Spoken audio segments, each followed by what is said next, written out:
ಒಂದು ಕಡೆಗೆ ಯುದ್ಧ ಶಂಕನಾದ ಮೊಳಗ್ತಾ ಇದೆ ದೇಶದಲ್ಲಿ. ಯುದ್ಧ ಮಾಡಿ ಅಂತ ಹೇಳಿ. ಬಟ್ ಯುದ್ಧ ಮಾಡುವಂತ ಪರಿಸ್ಥಿತಿಯಲ್ಲಿ ದೇಶ ಇದೆಯಾ ಅನ್ನುವಂತ ಪ್ರಶ್ನೆ ಬರುತ್ತೆ. ಯಾಕೆ ಅಂತಂದ್ರೆ ಆರ್ಥಿಕವಾಗಿ ನಾವು ಸಬಲರಾಗುವಂತ ಸಂದರ್ಭದಲ್ಲಿ ನಮ್ಮನ್ನು ಹಾಳು ಮಾಡೋಕ್ಕೆ ಅನೇಕ ದೇಶಗಳಿದ್ದಾವೆ. ಶ್ರೀಲಂಕಾದ ಕೊಲಂಬೋದಲ್ಲಿ ಉಗ್ರರಿದ್ದಾರ. ಕೊಲಂಬೋದಲ್ಲಿ ತಲೆಮರೆಸಿಕೊಂಡಿರುವಂತ ಶಂಕೆ ಈಗ ವ್ಯಕ್ತವಾಗ್ತಾ ಇದೆ. ಕೊಲಂಬೋ ಏರ್ಪೋರ್ಟ್ನಲ್ಲಿ ಹೈ ಅಲರ್ಟ್ ಅನ್ನುವಂಥದ್ದನ್ನು ಈಗ ಘೋಷಣೆ ಮಾಡಿದ್ದಾರೆ. ಶ್ರೀಲಂಕಾಗೆ ಮಾಹಿತಿಯನ್ನ ಗುಪ್ತಚರ ಇಲಾಖೆ ರವಾನಿಸಿದೆ. ಚೆನ್ನೈನಿಂದ ವಿಮಾನದಲ್ಲಿ ಕೊಲಂಬೋ ತಲುಪಿರುವಂತ ಅನುಮಾನ ಅಂತಿದ್ದಾರೆ.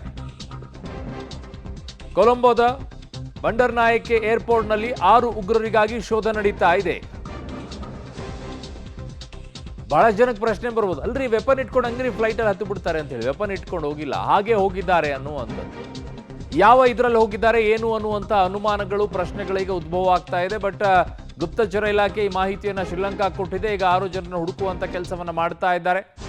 ಆ ಕಂತ್ರಿಗಳನ್ನ ಶ್ರೀಲಂಕಾಗೆ ಮಾಹಿತಿಯನ್ನು ಈಗಾಗಲೇ ಗುಪ್ತಚರ ಇಲಾಖೆ ರವಾನಿಸಿದೆ. ಚೆನ್ನೈನಿಂದ ವಿಮಾನದಲ್ಲಿ ಕೊಲಂಬೋ ತಲುಪಿರುವಂತ ಅನುಮಾನ ಅಂತ ಹೇಳ್ತಾ ಇದ್ದಾರೆ. ಸೊ ಹೇಗೆ ಬಂದ್ರು ಚೆನ್ನೈಗೆ ಕಾಶ್ಮೀರದಿಂದ ಇಷ್ಟೆಲ್ಲ ಅಲರ್ಟ್ ಆಗಿದ್ದಂಥ ಸಂದರ್ಭದಲ್ಲಿ ಪತ್ತೆ ಹಚ್ಚುವಂತ ಕೆಲಸ ಆಗ್ಲಿಲ್ವಾ? ಒಂದ್ ಕಡೆಗೆ ಭದ್ರತೆ ವೈಫಲ್ಯ ಅಂತ ಹೇಳ್ತಾ ಇರೋದು, ಇನ್ನೊಂದು ಕಡೆಗೆ ಇವರು ಎಲ್ಲೂ ಕೂಡ ಇನ್ನೂ ಸಿಗ್ತಾ ಇಲ್ಲ ಅನ್ನೋದು 12 ದಿನ ಆಗಕ್ಕೆ ಬಂತು. ಇನ್ನೂ ಅವ್ರನ್ನ ಪತ್ತೆ ಹಚ್ಚೋದಕ್ಕೆ ಆಗ್ತಾ ಇಲ್ಲ. ಅಷ್ಟು ದೊಡ್ಡ ಪ್ರವಾಸಿ ಜಾಗವಾಗಿದ್ರೂ ಕೂಡ ಒಂದು ಸಿಸಿ ಕ್ಯಾಮ್ರಾಗಳು ಕೂಡ ಇಲ್ಲ ಅಲ್ಲಿ. ಶ್ರೀಲಂಕಾ ಏರ್ಲೈನ್ಸ್ನಿಂದ ಅಧಿಕೃತ ಮಾಹಿತಿ ಈಗ ಸಿಗ್ತಾ ಇದೆ. ಉಗ್ರರಿಗಾಗಿ ಶೋಧ ನಡೆಸಿದ್ದು ನಿಜ ಅಂತ ಹೇಳಿ ಬೆಳಗ್ಗೆ 9:55ಕ್ಕೆ ಚೆನ್ನೈನಿಂದ ಹೊರಟಂತ ವಿಮಾನ ಮಧ್ಯಾಹ್ನ 12ಕ್ಕೆ ಕೊಲಂಬೋದಲ್ಲಿ ಲ್ಯಾಂಡ್ ಆಗಿತ್ತು ಈ ವಿಮಾನ. ಸೊ ಲ್ಯಾಂಡ್ ಆಗ್ತಾ ಇದ್ದಂತೆ ವಿಮಾನವನ್ನ ಭದ್ರತಾ ಸಿಬ್ಬಂದಿ ಸುತ್ತುವರೆದ್ರು. ಕಾರಣ ಅವರಿಗೆ ಇನ್ಫಾರ್ಮೇಶನ್ ಇತ್ತು. 6 ಉಗ್ರರಿಗಾಗಿ ತೀವ್ರ ಶೋಧವನ್ನ ಮಾಡುವಂತ ಕೆಲಸವನ್ನ ಮಾಡಿದ್ದಾರೆ ಶ್ರೀಲಂಕಾದವರು.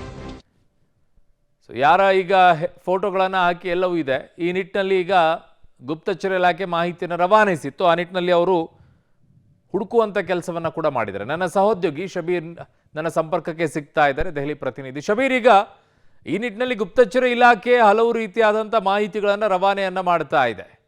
ಯಾಕೆ ಇನ್ನೂ ಕೂಡ ಕಷ್ಟ ಆಗ್ತಾ ಇದೆ ಅವರನ್ನ ಪತ್ತೆ ಹಚ್ಚುವಂಥದ್ದು? ಹೇಗೆ ಇವರು ಕಾಶ್ಮೀರದಿಂದ ಚೆನ್ನೈಗೆ ಬಂದು ಚೆನ್ನೈನಿಂದ ಕೊಲಂಬೋಗೆ ಹೋಗುವಂತ ಪರಿಸ್ಥಿತಿ ಬಂತು ಅಂತ ಶ್ರೀಲಂಕಾಗೆ? ಅರುಣ್, ಸದ್ಯಕ್ಕಿರುವಂತ ಅತಿ ದೊಡ್ಡ ಪ್ರಶ್ನೆ ಇದೇ ಆಗಿರುವಂತದ್ದು. ಯಾಕೆಂದ್ರೆ ಭಯೋತ್ಪಾದನಾ ದಾಳಿಯಾದ ಬೆನ್ನಲ್ಲೇ ಕಾಶ್ಮೀರದಲ್ಲಿ ಹೈ ಅಲರ್ಟ್ ಅನ್ನು ಘೋಷಣೆ ಮಾಡಲಾಗಿತ್ತು. ಪ್ರತಿಯೊಂದು ವಾಹನವನ್ನು ಕೂಡ ತಪಾಸಣೆ ಮಾಡಿ ಹೊರಗಡೆ ಬಿಡುವಂಥದ್ದು, ಒಳಗಡೆ ತೆಗೆದುಕೊಳ್ಳುವಂಥ ಕೆಲಸಗಳು ಕೂಡ ಆಗ್ತಾ ಇತ್ತು. ಇಂತಹ ಭದ್ರತೆ ಇದ್ದಂಥ ಸಂದರ್ಭದಲ್ಲೂ ಕೂಡ ಅವರು ಕಾಶ್ಮೀರದಿಂದ ತಲೆಮರೆಸ್ಕೊಂಡು ಚೆನ್ನೈನ ಹೇಗೆ ತಲುಪಿದ್ರು ಮತ್ತು ಚೆನ್ನೈನಿಂದ ಕೊಲಂಬೋಗೆ ಹೇಗೆ ಹೊರಟರು ಅನ್ನುವಂಥದ್ದು ಈಗ ಸದ್ಯಕ್ಕಿರುವಂಥ ಪ್ರಶ್ನೆ. ಆದರೆ ಆ ನಿಟ್ಟಿನಲ್ಲಿ ಈಗ ಹುಡುಕಾಟಗಳು ಕೂಡ ಶುರುವಾಗಿರುವಂಥದ್ದು. ಕೇಂದ್ರ ಗುಪ್ತಚರ ಇಲಾಖೆ ಏನಿದೆ, ಇದು ಕೊಲಂಬೋ ಏರ್ಲೈನ್ಸ್ಗೆ ಅಥವಾ ಕೊಲಂಬೋ ಏರ್ಪೋರ್ಟ್ಗೆ ಒಂದು ಮೆಸೇಜ್ ಅನ್ನು ಪಾಸ್ ಮಾಡಿತ್ತು. 6 ಮಂದಿ ಶಂಕಿತ ಭಯೋತ್ಪಾದಕರು ಚೆನ್ನೈನಿಂದ ಕೊಲಂಬೋಗೆ ಬಂದಿರುವಂತಹ ಸಾಧ್ಯತೆಗಳಿದ್ದಾವೆ. ಅವರು ಶ್ರೀಲಂಕಾ ಏರ್ಲೈನ್ಸ್ ಫ್ಲೈಟ್ ಅನ್ನ ಬಳಕೆ ಮಾಡಿರುವಂತಹ ಸಾಧ್ಯತೆಗಳು ಕೂಡ ಇದ್ದಾವೆ. ಹೀಗಾಗಿ ಅವರ ಹುಡುಕಾಟವನ್ನು ನಡೆಸಬೇಕು, ತಪಾಸಣೆಯನ್ನು ನಡೆಸಬೇಕು ಅನ್ನುವಂಥ ನಿಟ್ಟಿನಲ್ಲಿ ಒಂದು ಸಂದೇಶವನ್ನು ರವಾನೆ ಮಾಡಿತ್ತು. ಆ ಸಂದೇಶದ ಬೆನ್ನಲ್ಲೇ ಚೆನ್ನೈನಿಂದ ಬಂದಂತಹ ವಿಮಾನವನ್ನ ಕೊಲಂಬೋದಲ್ಲಿ ಪರಿಶೀಲನೆಗೆ ಒಳಪಡಿಸುವಂತ ಕೆಲಸವನ್ನ ಕೂಡ ಮಾಡಲಾಯಿತು.